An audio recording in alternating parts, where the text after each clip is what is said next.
Good morning प्यारे बच्चों। आज हम समझेंगे इलेक्ट्रिक करंट के बारे में। तो इलेक्ट्रिक करंट होता क्या है? Charge flowing per second. अब चार्ज का फ्लो पर सेकंड है ना, किस प्रकार से होता है ये समझना है। Through any cross section of a conductor. तो ये कंडक्टर का क्या दिखाया गया है? Cross section. इस क्रॉस सेक्शन से पर सेकंड जितना चार्ज पास होता है उसको हम कहते हैं बच्चों इलेक्ट्रिक करंट। उसको क्या कहते हैं हम? Electric current. तो ये चार्ज, जितना चार्ज पर सेकंड इस कंडक्टर से पास होता है उसी को हम कहते हैं इलेक्ट्रिक करंट कहते हैं। उसको क्या कहते हैं? Electric current. यानी कि हमने जैसे डेफिनेशन बताई गई है, rate of flow of charge through any cross section of a conductor, है ना। अब इलेक्ट्रिक करंट हम एक तो टाइम इंटरवल में निकाल सकते हैं या एक पर्टिकुलर टाइम पे निकाल सकते हैं, है ना। दो तरीके हैं इलेक्ट्रिक करंट आपका कैलकुलेट करने के।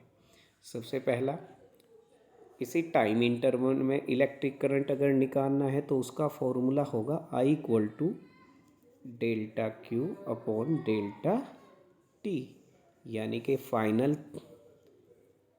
Charge minus initial charge upon time interval, है ना। ये फॉर्मूला हुआ। और इसी को बच्चों कहते हैं एवरेज करंट, है ना। तो एवरेज जब भी निकाला जाता है किसी इंटरवल में कैलकुलेट किया जाता है, ये ध्यान रखना है।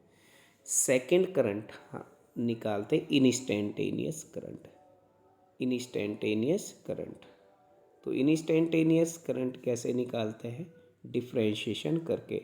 इंस्टेंटेनियस करंट किसी पर्टिकुलर टाइम ऑफ इंटरवल पर निकाला जाता है और उसमें charge is a function of time. Charge किसका फंक्शन होता है बच्चों? टाइम का फंक्शन होता है, dQ/dt। अब दूसरी इंपॉर्टेंट बात यहाँ आती है यूनिट के बारे में, है ना। यूनिट, तो चार्ज की तो यूनिट होती है कूलम, टाइम की सेकंड होती है। तो इजीली फॉर्मूले से हम यूनिट निकाल सकते हैं।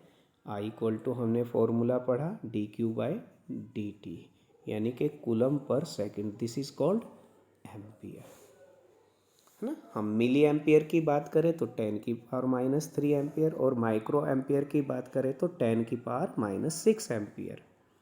ओके।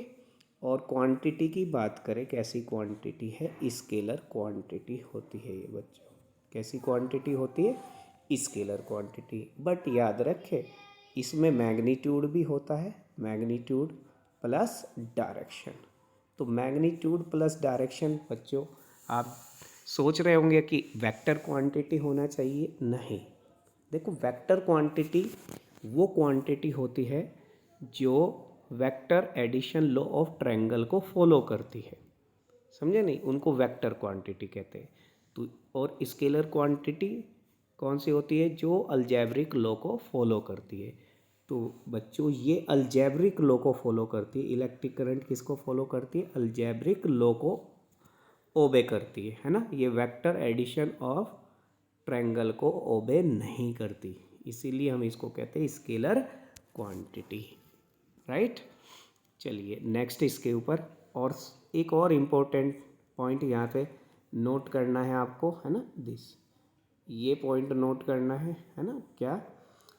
अगर करंट की वैल्यू ज़ीरो हो जाती है बच्चों, करंट की वैल्यू ज़ीरो होने पर करंट अपनी डायरेक्शन को चेंज कर देती है। When current equal to zero then current changes its direction. तो यहाँ पे बहुत इंपॉर्टेंट क्वेश्चन पूछा जाता है, find the time at which current changes its direction. ठीक है, ऐसा क्वेश्चन आपसे पूछा जा सकता है, इंपॉर्टेंट क्वेश्चन होता है। ठीक है, चलिए क्वेश्चन को समझते हैं। नेक्स्ट देखिए, क्वेश्चन है given charge flowing is Q equal to T² e⁻⁻2t। Find out time when current changes its direction. तो यहाँ पर चार्ज क्या है? टाइम का फंक्शन है, वेरिएबल है। चार्ज टाइम के साथ चेंज हो रहा है।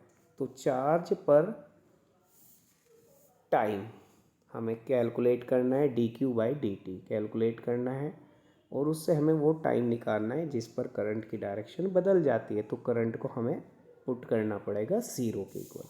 तो हम यहाँ से निकालेंगे I = dq/dt, और फिर इसको रखेंगे हम 0।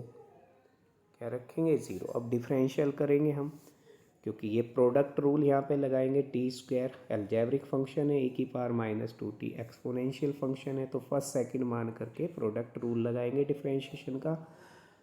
क्या प्रोडक्ट रूल क्या होता है बच्चों? फर्स्ट का डिफरेंशिएशन t² का 2t, second as it is करेंगे प्लस में, ठीक है, प्लस में सेकंड का डिफरेंशिएशन करेंगे, फर्स्ट को एज इट इज़ करेंगे, first as it is, second का -2 e⁻⁻2t इक्वल टू में 0 आ जाएगा। ठीक है, तो 0 आने में यहाँ पे कॉमन ले लो, 2t e⁻⁻2t कॉमन आ जाएगा, ब्रैकेट में मिलेगा हमें t-1 इक्वल टू 0। टी की दो वैल्यू मिलेगी। ये फंक्शन तो ऑलवेज पॉजिटिव होता है, एक्सपोनेंशियल फंक्शन ऑलवेज पॉजिटिव होने की वजह से कभी ज़ीरो नहीं हो सकता। तो टी की वैल्यू क्या मिल जाएगी? 0 और 1। 0 इम्पॉसिबल वैल्यू है बिकॉज चार्ज 0 हो रहा है उस पर, समझे? तो t = 1 ही राइट आंसर हो जाएगा। तो राइट आंसर हमारा क्या है ना? t = 1 second. Thank you.